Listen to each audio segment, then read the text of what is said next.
le singulier postulat. À l'ombre de la foi magnanime, dans un sombre espoir en régime, j'ai rassemblé et déployé mes forces vitales et toutes pour une renaissance continentale, pour servir seulement notre Créateur en entrant dans une sublime ardeur dans ses œuvres monumentales, équitables et à la fois parentales. Oh, survolant tout le parcours du ciel, mieux qu'un magicien en rituel potentiel, pour caractériser le bleu du firmament dans sa naturelle beauté. Oh, comment!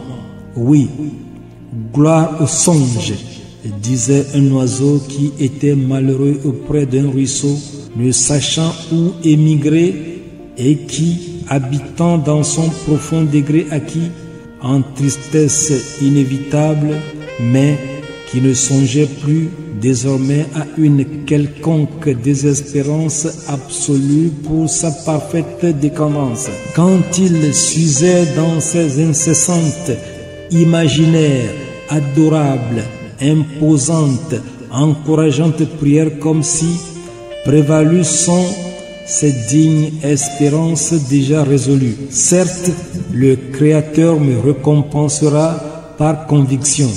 Où que lui, il soit et y sera. Il prendra soin d'eux, il protégera mon nid, mes œufs et mes petits que mon absence renie. Il dirigera la nature vers moi sans entrave avec sa foi, vers ma croyance et rêve. Sûr, il enlèvera mes doutes des moments, puisqu'il est lui-même un savant des confinements, demeurant avec son équité qui ne va jamais me quitter. Il me décodera les chemins obscurs, et tout me sera cependant sûr dans cette cure.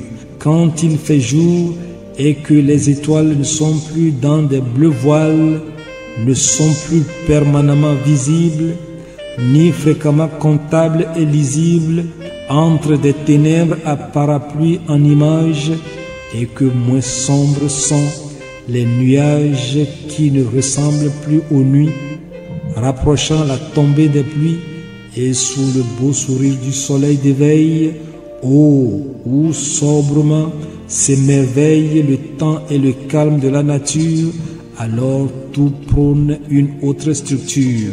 Il faudrait que l'Empyrée démontre à l'univers encore d'autres vertus de sa montre.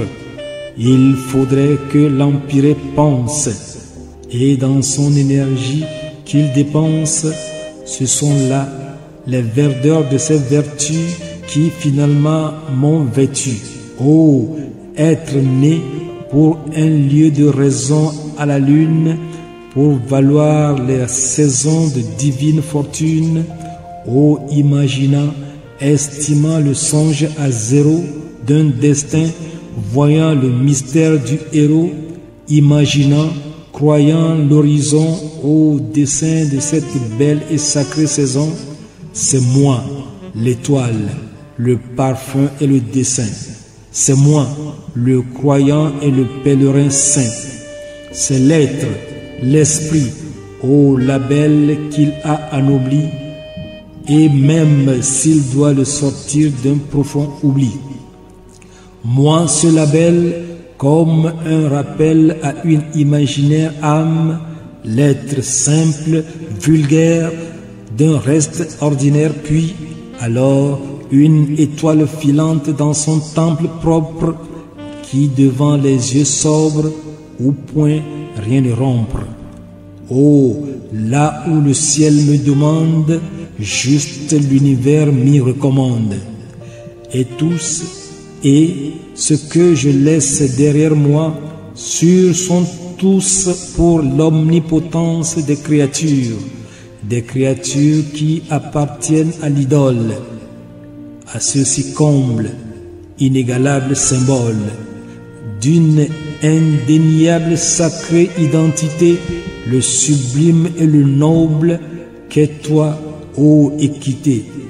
Mes créatures sont dans ce pur, ce seul pur temple lié sans coupure à toi, ô Maître, le pur de cette nature sans rive, rupture ni coupure avec notre sang.